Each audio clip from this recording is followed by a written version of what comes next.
It's a lot of fun playing the epic hero, saving the world and the day. But you know what can also be fun? Playing an evil character. So today we're going to talk to you all about playing an evil character without making your table hate you.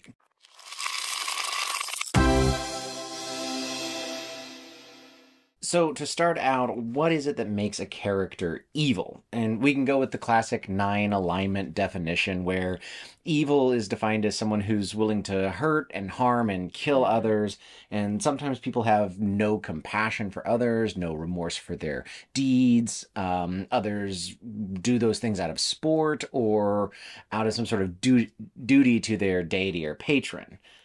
And I think that something that's difficult about playing an evil character is that it's really easy to fall into the, well, that's what my character would do excuse for doing things that, yeah, they're evil, but they're also just making the table not fun. Yeah, you still want to be having fun and not, pissing off the players you're playing with.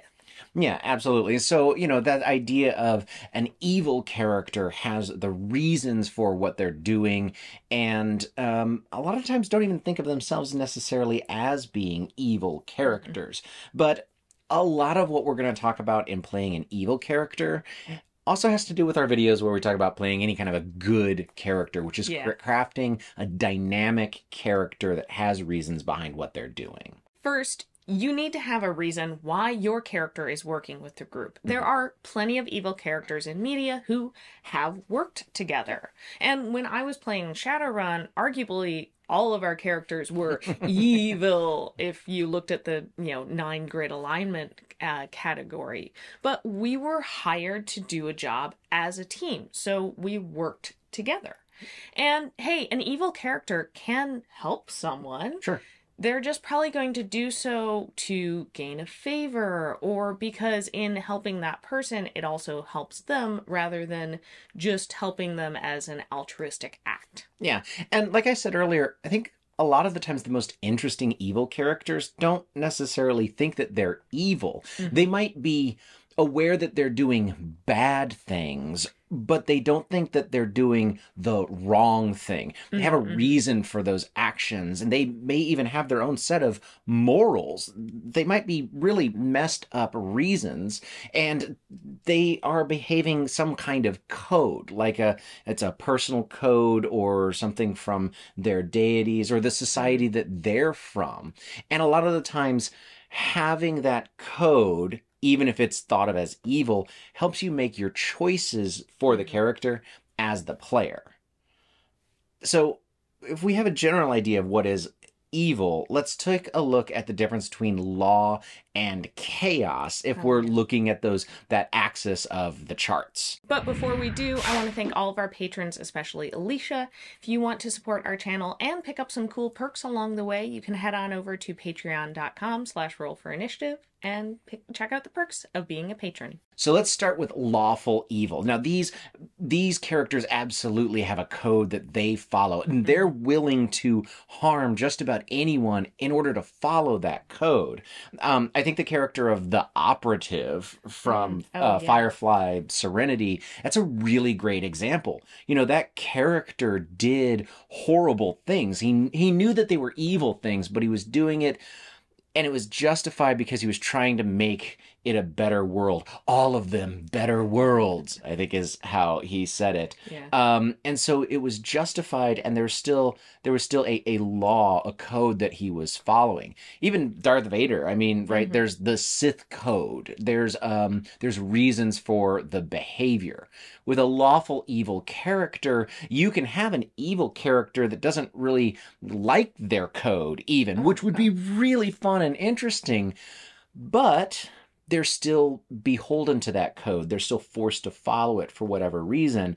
And that could allow for some really neat growth, and maybe is a way for fitting in playing an evil character, at least for a little while, at a table where it isn't an evil campaign. Sure. So next, let's talk about neutral evil, where they're not trying to follow societal codes, but also not set at breaking those codes. these characters tend to follow rules as they do lead to better outcomes. However, they will very quickly break those rules if the benefit outweighs the risks.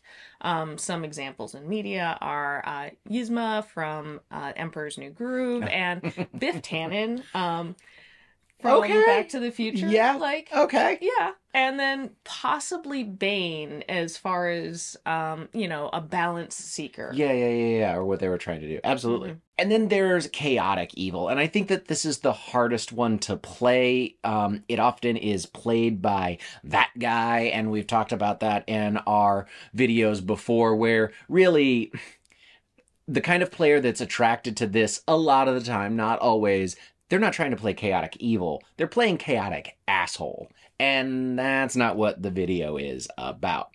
All right. A chaotic evil character is very unpredictable. They're not following societal codes, but they're also not following set dictums and rules. They have their own code that they figure out and are easily able to change along the way. And if it's just a better outcome, they can go for it, or going for whatever decision they're making just because it'll disrupt order, and that sounds like fun.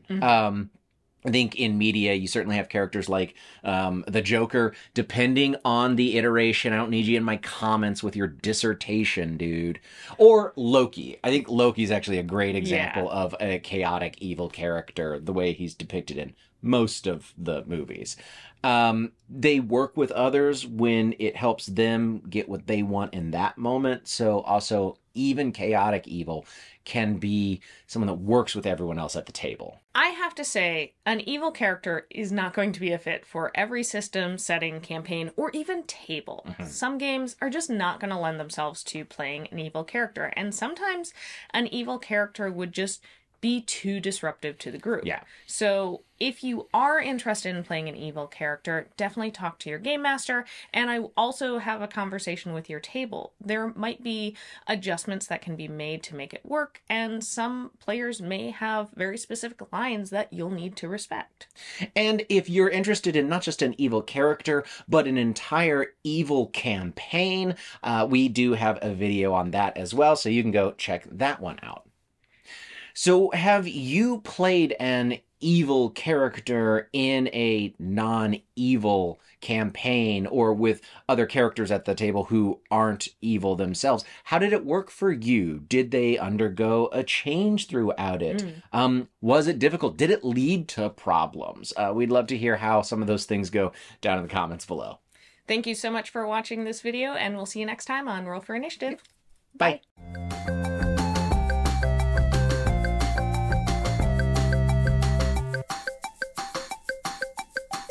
Okay, but you gotta be acting like you're pulling it back, because a garrote like chokes people. Yeah, so this hand back.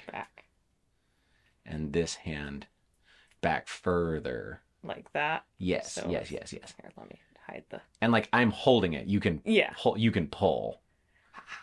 Yeah.